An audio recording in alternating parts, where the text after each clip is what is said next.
Once upon a time, there was a man who had a dream that an angel came to visit him. He dreamed that an angel told him that he was going to give him a vision of both heaven and hell. This was a bit scary, but as it was a dream, it was okay. The next moment, they were standing in front of a door, and above it was a sign that simply said, Hell.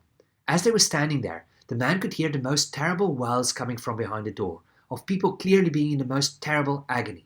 But that wasn't all that his dream senses picked up. The most amazing aroma he has ever smelled also drifted out to him. And as the door opened, he saw the source of it.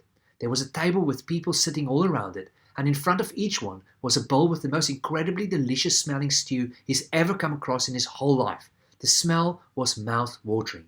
It literally was to die for. Yet, instead of eating it, the people all around the table were wailing, and then he saw why. In their hands were spoons to eat the stew with, but its handles were impractically long. There was no way they could get it to their mouths. So they would take a spoonful, but they couldn't eat it. So it just remained out of reach for them forever. To smell the stew, but not being able to taste it, was hell.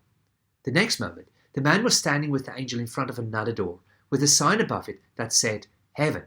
Again, the same mouth-watering smell drifted towards him, but this time it wasn't accompanied by wailing, but rather the sounds of laughter and groans of sheer delight. And when the door opened, he could see why.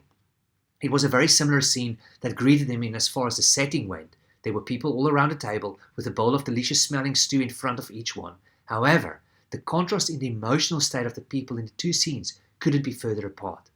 These people were smiling and laughing and each eating to their heart's content. They smelled the food and they could also taste it. However, when he looked closely, he saw that they also had the same impossibly long spoons to eat with.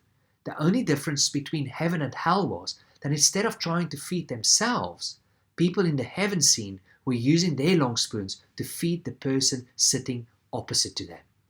They thought of others' needs first, and that made all the difference.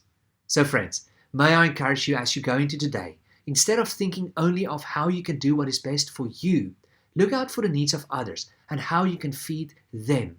It may just make all the difference.